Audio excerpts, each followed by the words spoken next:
ठाणे महानगरपालिकेचे शिपाई आता लवकरच टकाटक सफारीत दिसणार आहेत. त्यांचा गणवेश बदलणार असून त्याबाबतचा प्रस्ताव 18 जून रोजी होणाऱ्या महासभेत ठेवण्यात येणार आहे.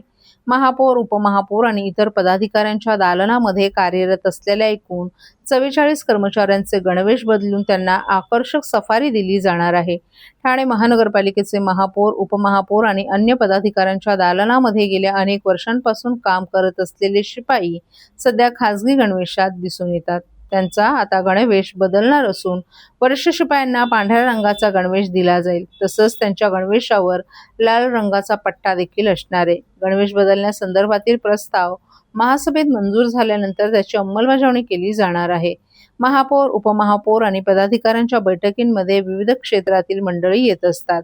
कार्यालयाचा दर्जा, शिस्त बाळगण्याबरोबरच पारंपरिक खाकी गणवेशातील शिपायांऐवजी सफारीतील शिपाई असतील तर त्यांचा लूक चांगला दिसेल, असा आग्रह नगरसेवकांनी धरला आहे. वरिष्ठ शिपायांना पांढऱ्या रंगाचा गणवेश, लाल रंगाचा पट्टा आणि महापालिकेच्या बोधचिन्हासह बक्कल देखील देण्यात यावेत, असा प्रस्ताव महासभेपुढे ठेवला आहे. महापौर आणि उपमहापौरांच्या दालनात ठाणे महानगरपालिकेचा झेंडा आणि हिंदुस्थानाचा तिरंगा देखील ठेवण्यात यावा, अशी मागणी देखील प्रस्तावाच्या सूचनेत करण्यात आली आहे. दालनांमध्ये तिरंगा ठेवण्यात आल्यास इथे येणाऱ्या प्रत्येकाच्या मनात देशभक्तीची भावना जागृत होईल, असा विश्वासही व्यक्त करण्यात आला आहे. हां सर, काय सांगाल एकंदरीतच गणवेशाचा प्रस्ताव तुम्ही आणलेला? येणाऱ्या सर्वसाधारण महासभेमध्ये 18 तारखेला जी महापालिकेची सर्वसाधारण महासभा होणार आहे, त्या महासभेच्या विषयपत्रिकेवर मी आजच पाहिलं की गणवेश बदलण्याचा एक जो प्रस्ताव आलेला आहे. मागे 2 महिन्यापूर्वी मी व सभागृह नेते हनुमंत जगदाळे साहेब यांच्या माध्यमातून एक प्रस्तावित सूचना आम्ही प्रशासनाला दिली होती आणि त्या प्रस्तावाच्या सूचनेचे अनुसरून की जे महापालिकेचे आमचे सर्व पदाधिकारी आहेत, महापौर आहेत, उपमहापौर आहेत, सभागृह नेते, विरोधी पक्ष नेते, सर्व पदाधिकारी जे आहेत त्यांच्याकडे असलेले जे शिपाई आहेत त्यांचा गणवेश हा सफारीच्या पद्धतीने करण्यात यावा. कारण आयुक्त कार्यालयामध्ये पण गेले 3 वर्षापूर्वी सफारीमध्ये या सर्व गोष्टी रूपांतर करण्यात आलेल्या आहेत आणि हे चांगलं आहे, स्वागतार्ह आहे. कारण काय कुठेतरी आपण नवीन पद्धतीने नवीन बदल घडवत आहोत.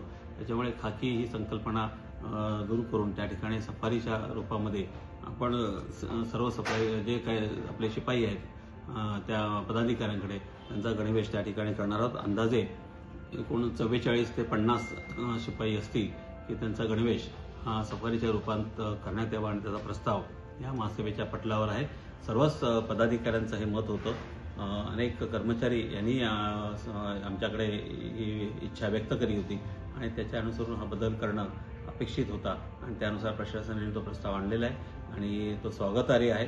मला त्याचा आनंद आहे की पुढील 2-3 महिन्यामध्ये त्याचं रूपांतर आपल्याला नवीन पद्धतीने आपल्याला बघायला मिळेल.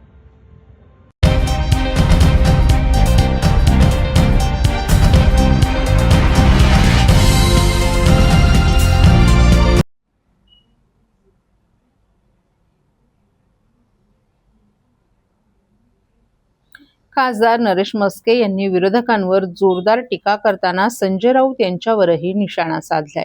संजय राऊत यांनी यापूर्वीच उद्धव ठाकरे आणि त्यांच्या पक्षांचं काँग्रेसमध्ये विलीनीकरण केल्याचा दावा करत आता केवळ त्यावर अधिकृत शिक्कामोर्तब होणं बाकी असल्याचं म्हस्के यांनी सांगितलं. पूर्वी राऊत हे शरद पवार यांची दलाली करत होते, तर आता ते राहुल गांधी यांची दलाली करत असल्याची टीकाही त्यांनी केली आहे. ज्यांच्या हिंदुत्वाच्या विचारांवर संपूर्ण शिवसेना उभी राहिली त्या बाळ ठाकरे यांच्याशीच ते प्रामाणिक राहू शकले नाहीत, तर इतरांशी काय प्रामाणिक राहणार, असा सवालही त्यांनी उपस्थित केलाय. उद्धव ठाकरे हे सत्तेच्या खुर्चीसाठी राहुल गांधींसोबत गेल्याचा आरोप करत महिला आरक्षण विधेयकाला काँग्रेसच्या प्रभावाखाली विरोध करण्यात आल्यामुळे त्यांच्यावर विश्वास ठेवता येत नसल्याचंही म्हस्के यांनी सांगितलं. राज्यातील जनतेचा पाठिंबा उपमुख्यमंत्री एकनाथ शिंदे यांच्या पाठीशी असल्याचा दावा करत महाराष्ट्र त्यांच्या कार्यपद्धतीवर फिदा असल्याचंही त्यांनी सांगितलं. शिवसेनेत माझे आमदार आणि माझे खासदार मोठ्या प्रमाणात प्रवेश करत असल्याचंही त्यांनी नमूद केले. राम मंदिरांसंदर्भातील कथित घोटाळ्याच्या आरोपांवर बोलताना जर कामकाजात कोणतीही अनियमितता आढळली तर योगी आदित्यनाथ यांचं सरकार निश्चितपणे चौकशी करून कारवाई करेल, असंही म्हस्के यांनी स्पष्ट केलं. काँग्रेससोबत गेल्यानंतर संजय राऊत रामाला विसरले असून आता ते अशा मुद्द्यांवर राजकारण करत असल्याची टीकाही त्यांनी केली. तसंच यावेळी त्यांनी राहुल गांधी यांचा जनाधार संपल्याचाही दावा केलाय. काँग्रेसमध्ये ऑलरेडी विलीन केलेलं आहे. फक्त त्याच्यावरती शिक्कामोर्तब व्हायचंय. पूर्वी ते पवार साहेबांची दलाली करायचे, आता राहुल गांधी यांची दलाली करतायत. आधी उद्धव ठाकरे यांना संपवलं आणि आता पवार साहेबांचा पक्ष संपवण्याच्या मार्गावर आहेत. काँग्रेसची लाचारी आणि राहुल गांधी यांची लाचारी हा एकमेव मार्ग आता त्यांच्याजवळ राहिलेला आहे. पण सर खरं तर संजय राऊत हे शरद पवारांचे लॉयल मानले जातात. आता त्यांचाच पक्ष अशा पद्धतीने विलीन होण्याची जेव्हा चर्चा सुरू होती तेव्हा त्या भूमिकेचं काय करतात? ज्यांच्यामुळे खासदार झाले, ज्यांनी हिंदुत्वाच्या मुद्द्यावरती संपूर्ण शिवसेना पक्ष उभारला, जे बाळासाहेबांच्या विचारांशी लॉयल राहू शकले नाहीत, ते पवार साहेबांशी काय लॉयल राहणार? बाळासाहेबांची अस्मिता, हिंदुत्वाची अस्मिता, हिंदुत्वाचे विचार जे खुर्ची करता विसरले, भारतीय जनता पार्टी बरोबर युती करून विधानसभेच्या निवडणुका जिंकल्या आणि खुर्ची करता राहुल गांधी यांच्या सोबत गेले. त्यांच्या लॉयल्टीबद्दल आपण काय बोलता? लॉयल्टी त्यांच्याकरता हा शब्द लागूच नाही होत. त्यांनी म्हटलं की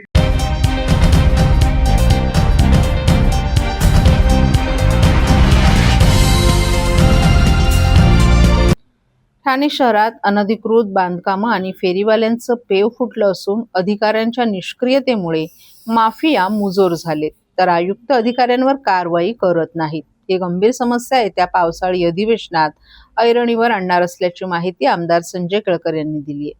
भाजपच्या खोपट येथील कार्यालयात आयोजित 108व्या जनसेवकाचा जनसंवाद या कार्यक्रमात माध्यमांशी बोलताना आमदार संजय केळकर यांनी ही माहिती दिली आहे. ठाणे शहरात अनधिकृत बांधकामांचं पेव फुटलं असून सर्व प्रभागांमध्ये मोठ्या प्रमाणात ही बांधकामं सुरू आहेत. त्यामुळे उपलब्ध सोयीसुविधांवर ताण पडून सर्वसामान्य नागरिक आणि महापालिकेची देखील आर्थिक फसवणूक होत असते. दुसरीकडे अनधिकृत फेरीवाले देखील पदपथ आणि रस्ते व्यापून व्यवसाय करत आहेत. या व्यवसायातून कोट्यावधींच्या हप्त्यांची उलाढाल होत असते. या दोन्ही समस्यांनी करदाते ठाणेकर त्रस्त असून याबाबतच्या तक्रारीनंतरही महापालिका अधिकारी कारवाई करत नसल्यानं शहरात माफिया मुजोर झालेत, तर आयुक्त या अधिकाऱ्यांवर कारवाई करत नाही. या समस्यांबाबत ठाणेकरांमध्ये असंतोष असून हे मुद्दे येत्या पावसाळी अधिवेशनात उपस्थित करून राज्य शासनाला यात हस्तक्षेप करण्यास भाग पाडणार असल्याची माहिती केळकर यांनी दिली आहे. कळव्यातील वाघोबानगर येथे सुरू असलेल्या अनधिकृत मशिदीच्या बांधकामाबाबत आक्रमक भूमिका घेतल्यानंतर महापालिकेनं कारवाई केली. मात्र ही कारवाई पूर्ण करावी अशी मागणी करत वेळीच कारवाया केल्यास भविष्यात संघर्ष निर्माण होत नसल्याचं मतही केळकर यांनी व्यक्त केलं. जनसेवकाचा जनसंवाद या कार्यक्रमात ठाण्यातील एसआरए प्रकल्पातील कुटुंबांनी उपस्थित राहून केळकर यांचे आभार मानले. सावरकर नगर येथील सिद्धिविनायक या नियोजित सोसायटीमध्ये 110 कुटुंब, तर लोकमान्य नगरमधील शिव औदुंबर सोसायटीमध्ये 275 कुटुंब आहेत. येथील एसआरए प्रकल्प सुरू असून ते क्लस्टरमध्ये समाविष्ट करण्यात आले होते. संबंधित प्रशासन या सोसायट्यांना दबावाखाली क्लस्टरमधून वगळत नसल्याने स्थानिक नगरसेवक अमित सरैया यांनी रहिवाशांसह केळकर यांची भेट घेतली. क्लस्टरमध्ये एसआरए प्रकल्प गेल्यानं रहिवाशांना घरांसाठी 20 ते 25 वर्ष प्रतीक्षा करावी लागणार असल्याची भीती रहिवाशांनी व्यक्त केली. याबाबत केळकर यांनी उच्चस्तरीय समितीच्या अधिकाऱ्यांकडे पाठपुरावा केल्यानंतर हे प्रकल्प क्लस्टरमधून वगळण्यात आले. यामुळे शेकडो कुटुंबियांना दिलासा मिळालाय. ऑनगोईंग सुरू ठेवलं. बघा, हे आपण काळजी घ्यायचं काम आहे की अशा प्रकारे अवैध मदरसे, अशा प्रकारे अवैध मशीद ही खपून घेता कामा नये. वेळच्या वेळी जर त्या ठिकाणी कारवाई केली तर हे पूर्णपणे उभी राहत नाही आणि तिथे मग कायदा आणि सुव्यवस्थेचा प्रश्न निर्माण होतो आणि त्याच्यामुळे आम्ही वेळीच ते निदर्शनास आणल्यामुळे त्या ठिकाणी ते काम जे आहे ते थांबवलं गेलं. त्या ठिकाणी कारवाई केली गेली आणि तिथलेही नागरिक जे आहेत ते या जनसंवादमध्ये येऊन सांगून गेले की ते पूर्णच कारवाई करायला सांगा.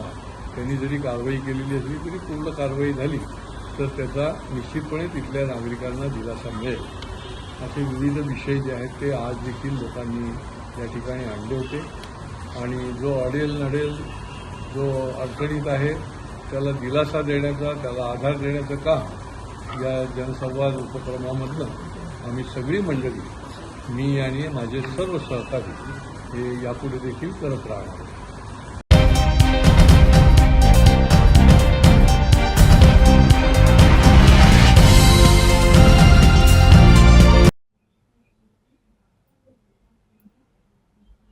पूर्वीचा परावलंबी भारत मोदी सरकारच्या नेतृत्वाखाली 12 वर्षात आत्मनिर्भर भाजप प्रदेशाध्यक्ष रवींद्र चव्हाण यांनी मांडला लेखाजोखा. पंतप्रधान नरेंद्र मोदी यांनी 12 वर्षात प्रत्येक क्षेत्राला देशाला दिशा देण्याचं काम करत देशाला आत्मनिर्भर बनवण्याचं काम केले. त्यामुळे पूर्वी अनेक बाबत अन्य देशांवर अवलंबून असणारा भारत देश प्रत्येक क्षेत्रात स्वयंपूर्ण होत असल्याचं प्रतिपादन करत भाजपचे प्रदेशाध्यक्ष रवींद्र चव्हाण यांनी मोदी सरकारच्या 12 वर्षाच्या कामगिरीचा व्यापक आढावा घेतला. ठाण्यात शुक्रवारी झालेल्या पत्रकार परिषदेत ते बोलत होते. यावेळी भाजपचे प्रदेश उपाध्यक्ष केशव उपाध्ये, प्रदेश सरचिटणीस आमदार निरंजन डावखरे, आमदार संजय केळकर, ठाणे शहर जिल्हाध्यक्ष संदीप लेले उपस्थित होते. महाविकास आघाडीचं सरकार हे गरिबी हटाव असं म्हणायचे. प्रत्यक्षात त्यांनी त्याबाबत काय केले हे सगळ्यांना ठाऊक आहे. पंतप्रधान नरेंद्र मोदी यांच्या सरकारने 25 कोटींपेक्षा अधिक जनतेला गरिबी रेषेबाहेर काढण्याचं काम केलं. पंतप्रधान नरेंद्र मोदी यांनी 80 कोटींपेक्षा अधिक जनतेला दोन्ही वेळचं अन्न मिळालं पाहिजे म्हणून अन्न सुरक्षा योजनेच्या माध्यमातून मोफत धान्य देण्याचंही काम केलं. पंतप्रधान आवास योजनेच्या माध्यमातून प्रत्येक गरिबाला स्वतःचं हक्काचं घर मिळालं पाहिजे हे उद्दिष्ट ठेवलं. 2014 मध्ये देशहित जपणारे मोदी सरकार सत्तेत आले तेव्हापासून त्यासाठी आवश्यक ते निर्णय घेण्यात आले. संरक्षण सामग्रीसाठी पूर्वी आपल्याला वेगवेगळ्या महासत्ता असणाऱ्या देशांवर अवलंबून राहावं लागत होतं, परंतु आता संरक्षण क्षेत्रामध्ये निर्यात करणारा सर्वात मोठा देश म्हणून भारत पुढे येत असल्याचंही चव्हाण यांनी स्पष्ट केलं. अपारंपरिक ऊर्जा, सौर ऊर्जा, इंधनासाठी लागणारं परकीय चलन या सगळ्यांचा विचार करून आवश्यक पावलं उचलली. परिणामी उद्योगासाठीची तसंच घरगुती वापराची वीज आता मुबलक प्रमाणात उपलब्ध असल्याकडेही लक्ष वेधत चव्हाण यांनी मोदी सरकारच्या 12 वर्षातील अनेक योजनांचा आढावा घेतला. देशातील प्रत्येक नागरिकाला डोळ्यांसमोर ठेवून शेवटच्या व्यक्तीपर्यंत सरकारी योजना पोहोचल्या पाहिजेत या दृष्टिकोनातून अहोरात्र आणि सातत्यानं काम करत पंतप्रधान नरेंद्र मोदी यांनी देशाची अर्थव्यवस्था 4थ्या स्थानावर नेण्याचं काम केलं. लवकरच ती 3ऱ्या क्रमांकावर जाणार असल्याचा विश्वासही चव्हाण यांनी यावेळी व्यक्त केला. महाराष्ट्र ग्रोथ इंजिन म्हणून काम करत असल्यानं महाराष्ट्राचा त्यातील वाटा हा सर्वात मोठा आहे. देवेंद्रजींच्या नेतृत्वात महाराष्ट्र हा सातत्यानं या दिशेनं जाताना तुम्ही आम्ही प्रत्येक क्षेत्रात अग्रेसर असलं पाहिजे या दृष्टिकोनातून त्यांचा प्रयत्न असल्याचंही चव्हाण यांनी नमूद केलं.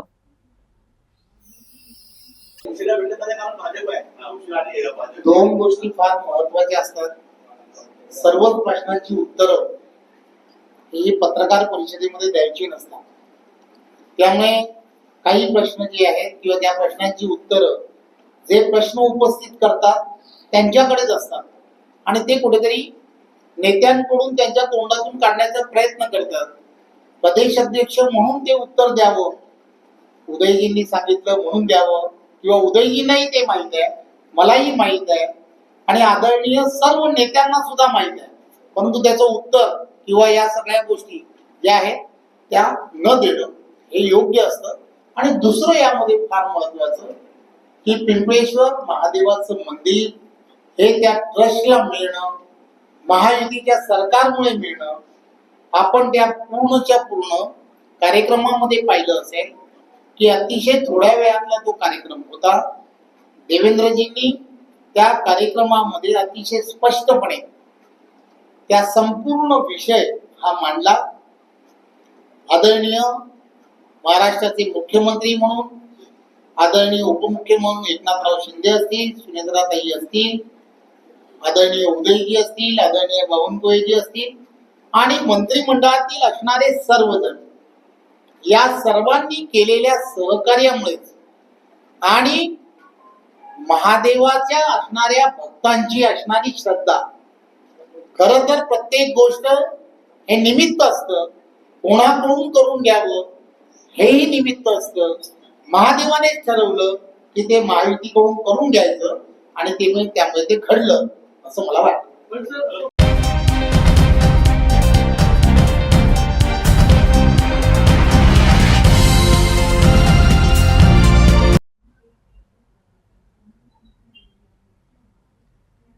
ठाण्यात पुन्हा बोगस डॉक्टरांचा सुळसुळाट. ठाणे महापालिकेच्या विशेष मोहिमेत 1767 खासगी दवाखान्यांची तपासणी करण्यात आली असून यामध्ये 24 संशयित बोगस डॉक्टर आढळून आले आहेत. कागदपत्रांची पडताळणी करताना 3 जणांकडे कोणतीही वैध माहिती उपलब्ध झाली नसल्याने अखेर त्यांच्या विरोधात गुन्हे दाखल करण्यात आले असून यामध्ये दिवा परिसरातील दोघांचा समावेश आहे. ठाणे शहरात बोगस डॉक्टरांचा सुळसुळाट झाल्याची बाब मार्च महिन्यात झालेल्या सर्वसाधारण सभेत उघडकीस आली होती. या सभेत मानद डॉक्टरांच्या पॅनलसह IVF सोनोग्राफी सेंटर याबाबत प्रश्न उपस्थित करत शिंदे सेनेचे नगरसेवक राजेश मोरे यांनी बोगस डॉक्टरांचाही मुद्दा उपस्थित केला होता. त्या पाठोपाठ शिंदे सेनेचे नगरसेवक रमाकांत मडवी यांनीही हाच मुद्दा उपस्थित केला होता. इतर राज्यातून अनेक डॉक्टर पदवी घेऊन येतात आणि शहरात दवाखाने सुरू करतात. त्यांची पदवी तपासली जात नसून यात अनेक बोगस डॉक्टर असून हे बोगस डॉक्टर ठाणे, कळवा, मुंब्रा आणि दिवा भागातील झोपडपट्ट्यांमध्ये दवाखाने थाटून नागरिकांच्या जीवाशी खेळत आहेत असा आरोपही त्यांनी केला होता. ठाणे, कळवा, मुंब्रा आणि दिवा भागातील झोपडपट्ट्यांमध्ये दवाखाने थाटून नागरिकांच्या जीवाशी खेळणाऱ्या बोगस डॉक्टरांच्या मुद्द्यावरून नगरसेवक आक्रमक होताच अशा डॉक्टरांचा शोध घेऊन त्यांच्यावर गुन्हे दाखल करण्याचं आश्वासन प्रशासनानं दिलं होतं. त्यानुसार ठाणे महापालिकेच्या आरोग्य विभागानं शहरातील बोगस डॉक्टरांची शोध मोहीम हाती घेतली. यासाठी 35 जणांची टीम तयार करण्यात आली असून या टीमच्या माध्यमातून खासगी दवाखान्यांना अचानक भेटी देऊन डॉक्टरांची शैक्षणिक कागदपत्र तपासली जात आहेत. आतापर्यंत 1767 खासगी दवाखान्यांना भेटी देऊन त्यापैकी 1451 दवाखान्यांची विशेष पथकांकडून प्रत्यक्ष तपासणी करण्यात आली आहे. या तपासणी मोहिमेत डॉक्टरांची शैक्षणिक पात्रता, वैद्यकीय नोंदणी, परवाने आणि आवश्यक कागदपत्रांची पडताळणी करण्यात आली. यात 24 संशयित बोगस डॉक्टरांकडे कागदपत्रांची तपासणी केली असता त्यातील 3 डॉक्टरांकडे काहीच माहिती उपलब्ध न झाल्यानं अखेर त्यांच्या विरोधात पोलीस ठाण्यात गुन्हे दाखल करण्यात आल्याची माहिती महापालिकेचे मुख्य वैद्यकीय आरोग्य अधिकारी डॉ. प्रसाद पाटील यांनी दिली आहे.